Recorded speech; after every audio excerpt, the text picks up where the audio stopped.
రిజర్వేషన్లు సాధించాం.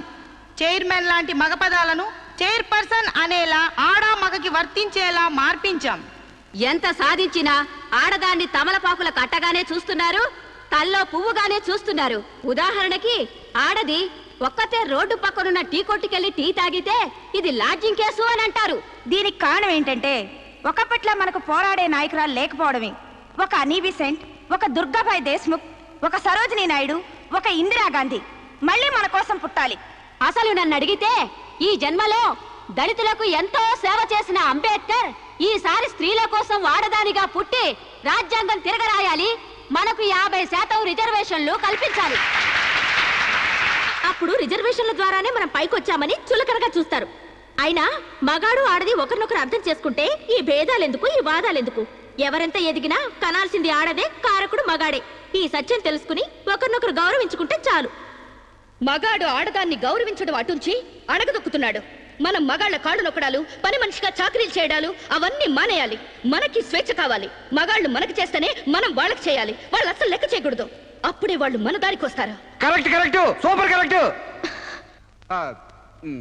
ఇచ్చిన స్వేచ్ఛను అలుసుగా తీసుకుని జీవితాన్ని నాశనం చేసుకునే వాళ్ళు కూడా ఉన్నారు. ఫారిన్ వ్యామోహంలో పడి సాంప్రదాయాన్ని కారదనడమే ఫ్యాషన్ అనుకుని ఆడదంటే అసహించుకునేలా స్వేచ్ఛను దుర్వినియోగం చేసుకునే వాళ్ళు కూడా ఉన్నారు. అందుకని అమ్మచాటి బిడ్డలా మొగుడు పక్కన బిడ్డలా ఆడది బతకాలా? పుట్టే జీవికి ఆడది ఆధారమైనప్పుడు ఆడది మరొకరి మీద ఆధారపడి బతకడం ఏంటి? అదిరింది నా సావరంగా. కరెక్ట్ అంతే. సమాజంలో సమూలమైన మార్పు రావాలంటే మనిషి పుట్టుకకు మూలమైన వివాహ వ్యవస్థలోనే మార్పు రావాలి, విప్లవం రావాలి. పెళ్లి చూపుల పేరుతో మగాడు ఆడదాన్ని శల్య పరీక్ష చేస్తాడు, శీల పరీక్ష చేస్తాడు. కానీ అదే మగాడిని ఆడది ఏ పరీక్ష చేయకూడదు. సూపర్ సూపర్ అంటే సూపర్ అంతే. అందుకే ఆ మగాడిని ఆడది పెళ్లికి ముందే లొంగ తీసుకోవాలి.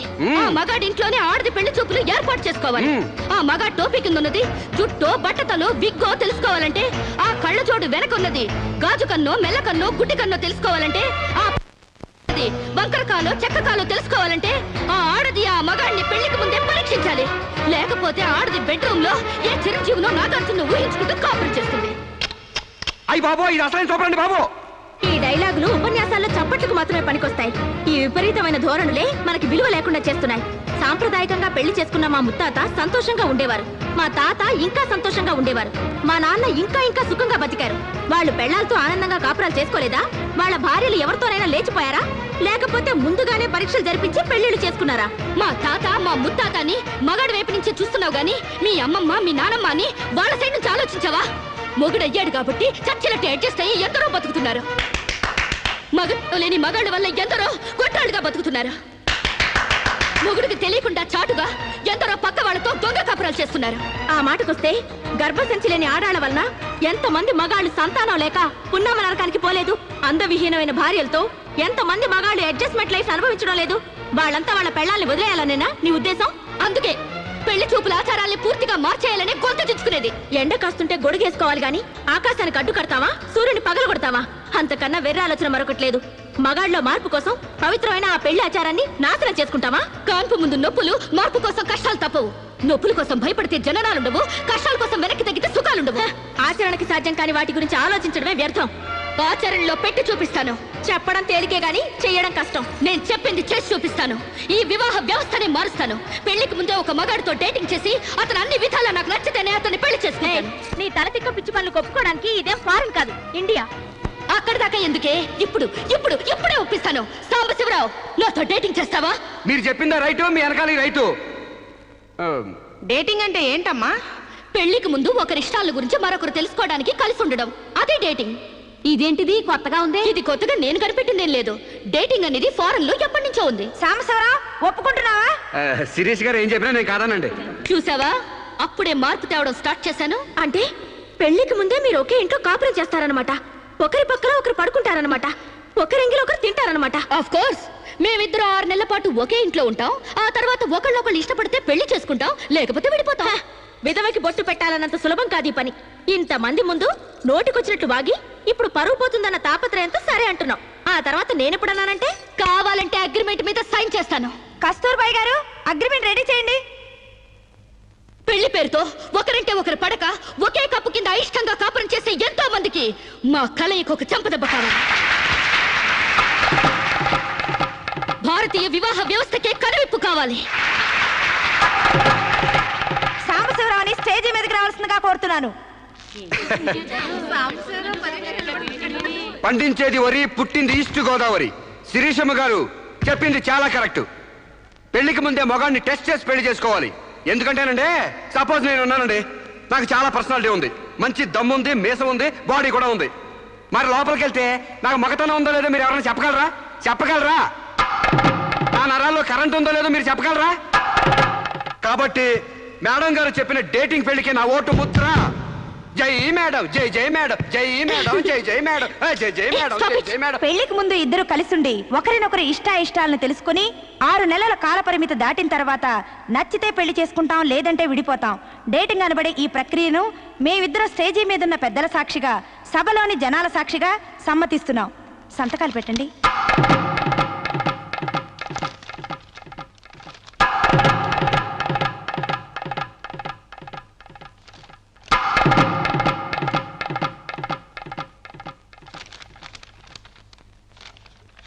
ఇక 6 నెలల తర్వాత మాకిష్టమైతే మీ అందరి సమక్షంలో మేము పెళ్లి చేసుకుంటాం.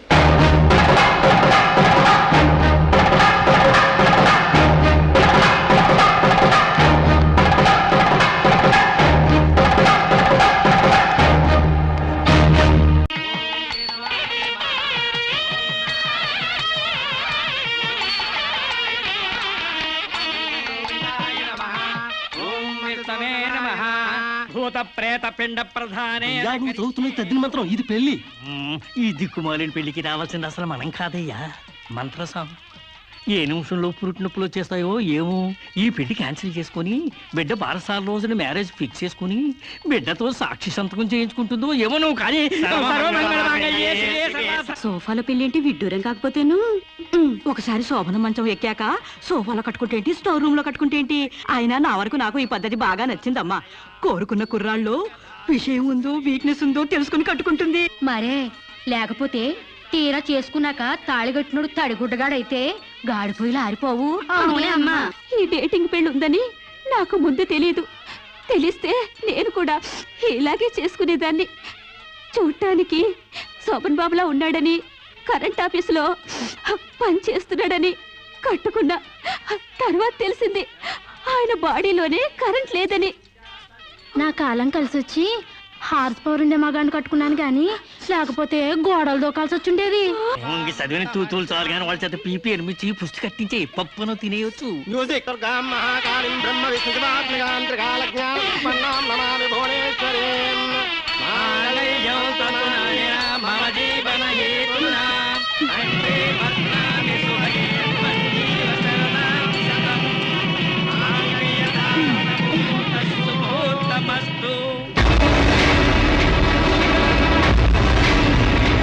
గాడ్రేజ్ బీరోలో భద్రంగా దాచుకో. ఏంటిది? నువ్వు నాకు నచ్చలా, అందుకే తాళిబొట్టు కట్టట్లేదు. ముహూర్తం టైంలో జోక్లేంటి? Useless fellow. ఇంకొకసారి యూజ్లెస్ ఫెలో అన్నావంటే చెప్పుతో కొడతా.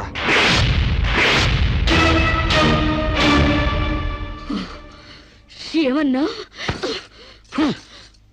ఏ అర్థం కాలేదా? నువ్వు నాకు నచ్చలేదు, నేను నిన్ను పెళ్లి చేసుకోవట్లేదు. ఇంకొకసారి యూజ్లెస్ ఫెలో అన్నావంటే తోళ్ళు చెప్పుతో కొడతా అన్నా.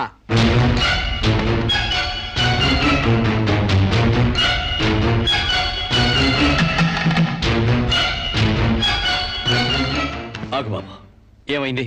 మీ చెల్లెలు నాకు నచ్చలేదండి, ఈ పెళ్లి క్యాన్సిల్. ఏమిటి పెళ్లి క్యాన్సిలా? అవును, ఇష్టపడి డేటింగ్ పెట్టుకున్నావు. ఆ డేటింగ్ లో నేను పాస్ అయ్యాను, మీ చెల్లెలు ఫెయిల్ అయింది. నా ఫ్యాంట్లో ఉన్నవి వంకర కాళ్ళ మంచి కాళ్ళ, నాకు మగతనం ఉందా లేదా అని ఎక్స్రేలు చేసి మరీ పరీక్ష పెట్టింది. దాంట్లో నేను పాస్ అయ్యాను. నాకు పొద్దున్నే లేచి ఎక్సర్సైజ్ అంటూ ఒంగుళ్ళు దూకుళ్ళు చేసే పెళ్ళాం అక్కర్లేదు. తెల్లారగట్టే తలంటుకుని పొలానికి వెళ్ళే పెళ్ళం కావాలి. ఒళ్ళంతా కనిపించేలాగా బొట్టు కింద అరగజో, బొట్టు పైకి అరడుగు పిలుకలు వేసుకునే పెళ్ళం అక్కర్లేదు. ఆడదని తెలిసేలా 6 గజాల చీర కట్టుకునే ఆడది కావాలి. అట్టాగే నా కాబోయే భార్య సీతలాగా ఉండాలని కోరుకున్నాను. కానీ పెళ్లికి ముందే లాడ్జింగ్ సర్వీసులా నీ చెల్లెలు నాతో కడుపు చేయించుకుంది. కాబట్టి నీ చెల్లెలు ఫెయిల్ అయింది. అందుకే మీ చెల్లెలు నేను పెళ్లి చేసుకోవట్లేదు. తాళి కట్టకుండా మండపం నుంచి బయటకు వెళ్దామని. నువ్వు నా పంచం మీద అంచు కూడా పీకలేవు. సాంబశివరావు, డేటింగ్ లో పాస్ అయ్యాను ఫెయిల్ అయ్యానని నీ దారి నువ్వు చూసుకుంటే ఈ కడుపుకు బాధ్యులు ఎవరు? ఇత్తనం నాటితే మొక్క మొలుస్తుందని ముందు మీకు తెలియదా? ఒళ్ళు కొవ్వెక్కి కడుపు చేయించుకోవడం మీ ఆడపడుచు తప్పు గాని నా మగతనం తప్పు కాదు. సాంబయ్య, నన్ను మోసం చేయడానికి నీకు ఎంత ధైర్యం రా?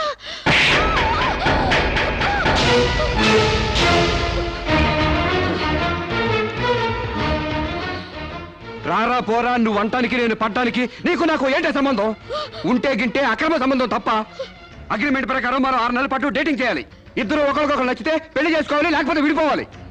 నేను నీకు నచ్చాను, కడుపు చేయించుకున్నావు. నువ్వు నాకు నచ్చలేదు, విడిపోతున్నావు. ఇందులో నేను చేసిన తప్పేంటి చెప్పండి. కమాన్ టెల్ మీ యార్. Yeah tell me. ముళ్ళొచ్చి ఆకు మీద పడ్డా, ఆకు వచ్చి ముళ్ళు మీద పడ్డా, ఆకుకే పడుద్ది బొక్క, నాకే ఊడిది తొక్క. నా గోతికి చెమట పడ్డావు తప్ప.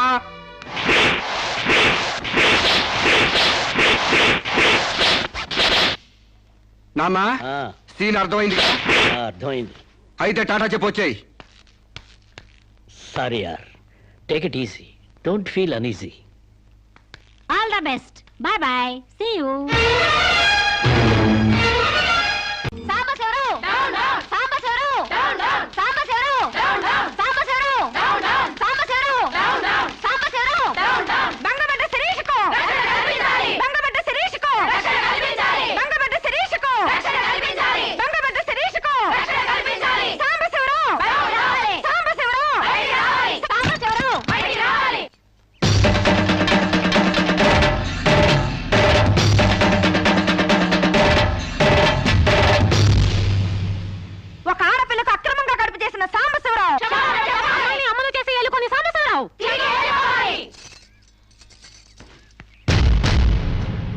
మిస్టర్ సాంబశివరావు, ఓ అమ్మాయిని అక్రమంగా ఇలా అమ్మని చేసి వదిలేస్తే ఆంధ్ర మహిళ ఊరుకుంటుంది అనుకున్నావా? చెయ్యెత్తి జయకొడుతుంది, నిన్ను చొక్కా పట్టుకుని బయటికి ఏడుస్తుంది. దానికి కడుపొస్తే మీరు నొప్పులు పడుతున్నారేంటి? ఆ అమ్మాయికి నీ వల్ల కడుపు వచ్చింది కాబట్టి, పుట్టబోయే బిడ్డకి తండ్రివి నువ్వే కాబట్టి. ఆ అమ్మాయిని మోసం చేసి శీలం దోచుకున్నావు కాబట్టి. దోచుకున్నానా? శీలం అంటే రాజమండ్రి సెంటర్ లో అద్దాల పెట్టిలో పెట్టుకుని అందరికీ చూపించే పబ్లిక్ ప్రాపర్టీనా పగలగొట్టి దోచుకోవడానికి? ఏయ్, ఓయ్, తెలివితేటలుగా మాట్లాడకు. ఒక ఆడదాన్ని కడుపు చేసి వదిలేస్తే చూస్తూ ఊరుకుంటావు అనుకుంటున్నావా? ఎందుకు ఊరుకుంటారు? పురుడు పోస్తారు. కాదు, న్యాయం చేస్తాం. అలాగే ప్రసూత ఆసుపత్రికి వెళ్ళి కడుపుతో వచ్చిన ప్రతి ఆడదానికి న్యాయం చేయండి, సంతోషిస్తాం. వాళ్ళు వాళ్ళ మొగుళ్ళతో కాపురాలు చేసి కడుపులు చేసుకున్నోళ్ళు, వాళ్ళకి మేం చేసేదే ఉంది? ఎక్కడా చేసేదేమీ లేదు. అది నాతో కావాలని కడుపు చేయించుకుంది. తాళి కట్టిన భర్తకి మాత్రమే కడుపు చేసే హక్కు ఉంటుంది మిస్టర్. తాళిని గౌరవించిన దానికి తాళితో పనే ఉంది సిస్టర్. ఒళ్ళు కొవ్వెక్కిన దానికి మొగుడుతో పనే ఉంది పెద్ద సిస్టర్. ఆచారాలు లెక్క చేయని దానికి కాపురంతో పనే ఉంది మొద్దు సిస్టర్. కుక్క పిల్లలు పెట్టాక నువ్వే బాధ్యుడివి, నువ్వే తండ్రివని దాంతో గడిపిన మగ కుక్కని ఎలా అడగదు, ఇది అంతే, ఏది అడగకూడదు. మరీ వల్గర్ గా మాట్లాడుతున్నావు. ఒక ఆడదాన్ని బజార్ కుక్కతో పోలుస్తావా? నువ్వు ఇట్రా ఇట్రా. అది మనిషిలో ప్రవర్తించినట్లయితే మనుషులతోనే పోల్చేవాడిని. ఆచారాలు వ్యవహారాన్ని ఆకుముక్కలు చూసేదానికి జంతువుకి తేడా ఏమీ లేదు. నువ్వు మరీ టూ మచ్ గా మాట్లాడుతున్నావు మిస్టర్. అదే ఆడదానికి మచ్చైనప్పుడు టూ మచ్ గానే మాట్లాడతాను. దీంట్లో మీరే ఏదో రాశారుగా, కొంతకాలం పెళ్లికి ముందు డేటింగ్ కాపురం చేయమని. బురదలో కాలేస్తే బురద అంటదా, కాపురం చేస్తే కడుపు రాదా? ఇదే నీ ఆఖరి మాట? ఇదే నా ఆఖరి మాట, మొదటి మాట. పిలిచి కాపురం చేయమంటే చేయనంటానికి నేను జాకులు అనుకున్నావా? అదే కాదు, మీలో ఎవరు డేటింగ్ చేయమన్నా కాదనలేను. నేను మగాణ్ణి, పైగా నాది విశాల హృదయం. మిస్టర్ సాంబశివరావు. మిస్టర్ సాంబశివరావు కాదు, మన్నవ సాంబశివరావు, సన్ ఆఫ్ పూర్ణచంద్రరావు. పండించేది వరి, పుట్టింది ఈస్ట్ గోదావరి. ఏయ్, గంజి పెట్టిన కాటన్ చీర కట్టుకుని తిన్నది అరిగేదాకా, చీరలకి చెవట్లు పట్టేదాకా అరిస్తే వణికిపోతామనుకోకండి. మీకంత రోడ్లెక్కాలనే తాపత్రయం ఉంటే ఏ శ్రమదానానికో జన్మభూమికి వెళ్ళండి. అంతేగాని ఇలా గర్భధానం కేసులని, బంజరు భూమి కేసులని రోడ్ల మీదకి ఎక్కండి, కంపు కొట్టుద్ది. శాంతకుమారి, ఒక ఆడదాని శీలంతో ఆడుకున్నావాడిని మామూలుగా వదలకూడదు. ఇష్టానికి వ్యతిరేకంగా మానభంగం చేస్తే పోయేదాన్ని శీలం అంటారు శాంతకుమారి. మొగుణ్ణి గాలికి వదిలేసి చాటుగా రంగు సాగిస్తే పోయేదాన్ని శీలం అంటారు శివపార్వతి. ప్రేమంటూ పార్కుల్లో ఫైట్లు తీసుకుంటే పోయేదాన్ని